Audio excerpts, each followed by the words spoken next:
صفحے کے شروع سے لائن نمبر 6 سورۃ انعام کی آیت نمبر 141 اعوذ باللہ من الشیطان الرجیم بسم اللہ الرحمن الرحیم ومن الأنعام حمولة وفرشا كلوا مما رزقكم الله ولا تتبعوا خطوات الشيطان إنه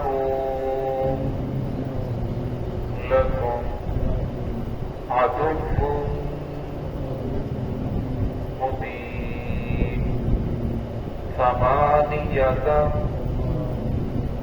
أزواج من الضأن اثنين ومن المعز اثنين قل أذكرين حرم أم الأنثيين أما اشتملت عليه أرحام الأنثيين نبئوني بعلم إن كنتم صادقين. بسم الله الرحمن الرحيم ومن الأنعام حمولة وفرشا كلوا مما رزقكم الله ولا تتبعوا خطوات الشيطان إنه لكم عدو مبين ثمانية أزواج من الضأن اثنين ومن المعز اثنين قل أذكرين حرم أم الأنثيين أما اشتملت عليه أرحام الأنثيين نبئوني بعلم إن كنتم صادقين. ومن الأنعام حمولة وفرشا اور جانوروں میں سے کچھ وہ ہیں جو بوجھ اٹھانے والے ہیں وفرشا اور کچھ وہ ہیں جو زمین کے ساتھ لگے ہوئے ہیں. کلوا مما رزقکم اللہ کھاؤ وہ جو اللہ رب العزت نے تمہیں رزق کیا ہے ولا تتبعوا خطوات الشیطان اور شیطان کے راستے کی اتباع نہ کرو. انہ لکم عدو مبین بے شک وہ تمہارا کھلا دشمن ہے. ثمانیۃ ازواج 8 قسم کے جانور ہیں. من الضأن اثنین بھیڑوں میں سے نر اور مادہ ومن المعز اثنین اور اسی طرح بکریوں میں سے نر اور مادہ. قل أذكرين حرم أم الأنثيين کہ اللہ رب العزت نے حرام کیا ہے مذکروں کو ام الأنثيين یا مؤنثوں کو ام اشتملت علیہ ارحام الأنثيين یا ان دونوں پر مشتمل ہے ارحام الأنثيين یہ جو مؤنثوں کے رحموں کے اندر ہے.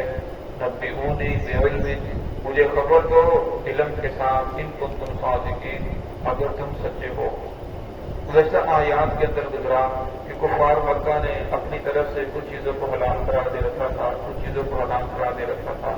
تو اللہ رب العزت نے ان کو سمجھایا اور پھر اللہ رب العزت نے اپنی نعمتوں کی طرف متوجہ فرمایا یہاں پہ اللہ نے فرمایا کہ اللہ رب العزت تمہارے لیے ایسے ایسے جانور پیدا کرتا ہے جو بوجھ اٹھانے والے ہیں، جس طرح گدھا ہے، اونٹ ہے، ان کے اوپر بوجھ کو لادا جاتا ہے۔ اور آگے فرمایا وفرشا، کچھ ایسے ہیں جو زمین کے ساتھ لگے ہوئے ہیں، بھیڑ ہے، بکری ہے، جن کو جانوروں کو کھایا بھی جاتا ہے۔ اور میں اللہ رب العزت نے ایسے جانور تمہارے لیے پیدا فرمائے ہیں۔ کلوا مما رزقکم اللہ، کھاؤ جو اللہ رب العزت نے تمہیں رزق دیا ہے، تمہیں کھانے کی اجازت ہے، لیکن فرمایا ولا تتبعوا خطوات الشیطان، شیطان کے راستے کی پیروی نہ کرو، اپنی طرف سے کسی چیز کو حرام نہ کرو۔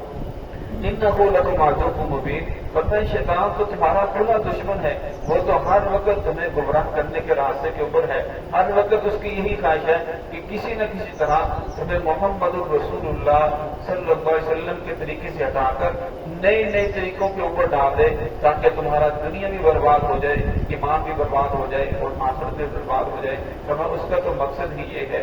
فرمایا حرام حلال کرنا یہ صرف اللہ رب العزت کا کام ہے کہ کس چیز کو حرام کرا دے، کس چیز کو حلال قرار دے۔ مسلم شریف کی روایت ہے، ابو وانا میں یہ روایت موجود ہے کہ رسول اللہ صلی اللہ علیہ وسلم کے سامنے سالن پیش کیا گیا جس کے اندر کچا لہسن تھا، کچا تھوم جو کاٹ کر ڈالا ہوا تھا۔ تو باقی صحابہ کرام بھی رسول صلی اللہ علیہ وسلم کے ساتھ تھے، تو آپ صلی اللہ علیہ وسلم پہلے کھانے لگے، پھر اپنے ہاتھ کو روک لیا۔ تو باقی صحابہ کرام کھانے لگے تو پوچھا یا رسول اللہ کیا یہ حرام ہے؟ فرمایا حرام نہیں ہے، تم کھاؤ، میں تمہیں کھانے کی اجازت دیتا ہوں، تم کھاؤ۔ فرمایا آپ کیوں نہیں کھا رہے؟ فرمایا میں جس چیز کو اللہ رب العزت نے حلال کرا دیا میں اسے کیسے حرام کرا دیتا ہوں، لیکن میں ان سے بات کرتا ہوں جن سے تم بات نہیں کرتے، تو لہسن کے اندر بو ہے، اس وجہ سے میں نہیں کھاتا۔ یعنی میں فرشتوں سے بات کرتا ہوں اور فرشتوں کو بو سے نفرت ہے، لہسن سے، تو اس لیے فرمایا میں نہیں کھاتا، تو تمہیں کھانے کی اجازت ہے۔ تو اس لیے علماء نے یہ مسئلہ یہ عقد کیا ہے کہ اگر کوئی انسان کچا لہسن یا کچا پیاز کھائے تو فوراً اسے مسجد کے اندر نہیں آنا چاہیے، بلکہ تھوڑی دیر ٹھہر کے مسجد کے اندر آئے تاکہ اس کی جو بو ہے وہ ختم ہو جائے، کیونکہ مسجد کا جو ماحول ہوتا ہے یہ فرشتوں کا ماحول ہوتا ہے۔ فرمایا فرشتے یہاں انسان کے پاس ہوتے ہیں اور ان فرشتوں کو بو سے سخت نفرت ہے۔ حدیث پاک میں آتا ہے، بخاری شریف کی روایت ہے کہ جب کوئی انسان مسجد میں آتا ہے اور آ کر وضو کر کے نماز کے انتظار میں بیٹھ جاتا ہے، فرمایا وہ ذکر کر رہا ہے، اگر وہ خاموش ہو بیٹھا ہے تو اس کے سر کے اوپر ایک فرشتہ کھڑا ہو کر اس کے لیے دعا کرتا ہے، اللہم اغفرہ وارحمہ، اے اللہ اس کی مغفرت فرما، اے اللہ اس پر رحم فرما، اے اللہ اس پر رحمت نازل فرما۔ من لم یحدث، فرمایا جب تک فرمایا انسان اپنے وضو کو نہیں توڑتا، فرشتہ باقاعدہ اس کے لیے دعا کرتا رہتا ہے۔ اور وہ نماز کے انتظار کے اندر بیٹھنے والا اس طرح ہے جس طرح نماز پڑھنے والا، فرمایا اس کو بھی نماز پڑھنے کا اجر ملتا ہے۔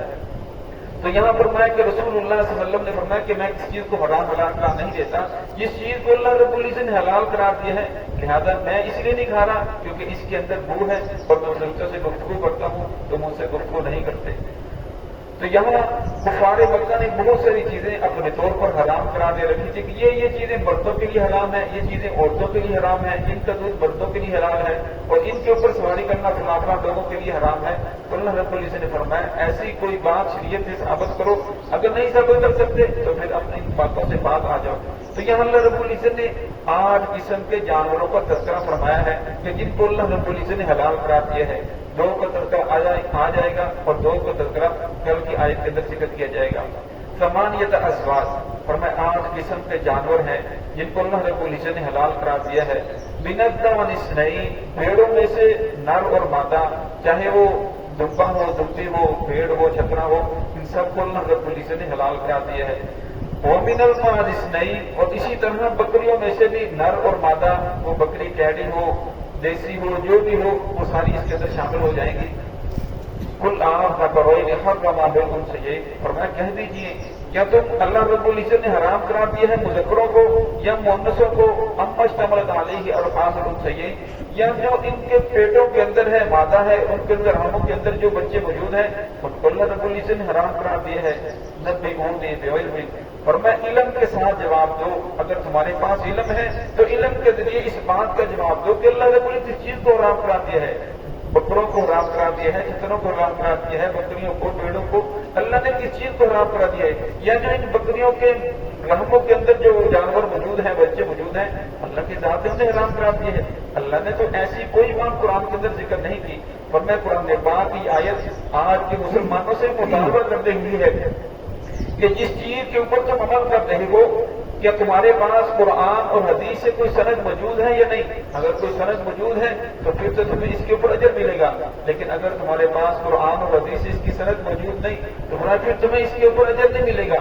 اس لیے فرمایا انسان جو بھی کام کرے تو سب سے پہلے انسان کو سوچنا چاہیے جو میں کام کر رہا یہ جو قرآن سے ثابت ہے، محمد الرسول اللہ صلی اللہ علیہ وسلم کی حدیث سے ثابت ہے کہ صحابہ کرام نے اس پر عمل کر کے دکھایا یا نہیں دکھایا؟ اگر صحابہ کرام نے اس پر عمل نہیں کیا، محمد الرسول صلی اللہ علیہ وسلم ثابت نہیں ہے، قرآن پاک ثابت نہیں ہے، پھر کچھ کرنے کے اوپر الٹا اجر ملے گی۔ بعض مرتبہ انسان کام کرتا ہے تو کوئی بات نہیں، یہ نیکی کا کام ہی ہے۔ اب کوئی اگر انسان فجر کے 2 فرض ہیں، وہ کہتا ہے 2 ہے، چلو میرے پاس وقت زیادہ ہے، 2 کی بجائے آج 4 پڑھ لیتے ہیں، آج موسم اچھا ہے، گرمی نہیں ہے، زیادہ 2 کی بجائے 4 پڑھ لیں، 3 پڑھ لیں، ورنہ جو پہلے 2 ہیں وہ بھی ضائع ہو جائیں گے۔ کیوں؟ اس لیے کہ محمد رسول صلی اللہ علیہ وسلم نے 2 پڑھ کے دکھائے۔ فجر کے اسی طرح مغرب کے 3 فرض ہیں، کوئی انسان کہے کہ باقی کے بھی 4 پڑھتے ہیں، چلو اس کے بھی 4 پڑھ لیتے ہیں، تو ورنہ پہلے 3 بھی ضائع ہو جائیں گے۔ کیوں؟ اس لیے کہ محمد رسول اللہ صلی اللہ علیہ وسلم نے 3 پڑھے ہیں اور 3 ہی پڑھنے کا حکم دیا ہے۔ فرمایا کہ انسان فرض کو فرض کے درجے کے اندر رکھے، واجب کو واجب کے درجے کے اندر، مستحب کو مستحب کے درجے کے اندر، سنت کو سنت کے درجے کے اندر رکھے تو اس کے اوپر اجر ملے گا۔ لیکن اگر مستحب کو فرض کے درجے میں لے جائے اور فرض کو مستحب کے درجے کے اندر لے آئے، فرمایا پھر ثواب کی بجائے الٹا انسان کو پکڑ آ جائے گی۔ تو اللہ رب العزت نے ان لوگوں سے پوچھا نبئونی، مجھے خبر دو، علم کے ساتھ، اسی طرح نہیں کہ ایسے یہ ثواب کا کام ہے، یہ اچھی چیز ہے، یہ چیزیں حرام ہے، یہ چیزیں حلال ہے، یہ بات اکل کو لگ نہیں ہے۔ اللہ میں ایسے نہیں بلکہ علم کے ذریعے مجھے خبر دو، ان کنتم صادقین، اگر تم سچے ہیں، سچے ہو تو اس کے اوپر کوئی دلیل لے آؤ جس دلیل کے ذریعے تم میری بات کو رد کر سکو۔ تو فرمایا ان کے پاس تو کوئی دلیل نہیں تھی، ان لوگوں نے اپنی طرف سے جو لات کے ماننے والے جو فرمایا ان کے لیے یہ چیزیں حرام ہے، اور جو عزا کے ماننے والے ہیں تو فرمایا ان کے لیے کہ یہ چیزیں حلال ہیں، تو اللہ رب نے فرمایا اپنی طرف سے کسی چیز کو حرام قرار نہ دو، بلکہ جو بھی کام کرو اس سے پہلے دیکھو کہ اس کی سند موجود ہے یا نہیں، یہ کس چیز سے ثابت ہے، کہاں سے ثابت ہے۔ اگر تمہیں اس کا ثبوت موجود ہو تو تمہیں اس کے کرنے کے اوپر اجر ملے گا، اگر ثبوت موجود نہیں تمہیں اس سے بچ جانا چاہیے۔ جو زندگی گزر چکی اس سے معافی مانگنی چاہیے، جو کرتے رہے اور آئندہ کے لیے انسان کو توبہ کرنی چاہیے۔ اللہ رب العزت بڑے غفور و رحیم ہے، تو ہمیں اللہ رب العزت ہم سب کو صراط مستقیم پہ کرنے کی توفیق عطا فرمائے۔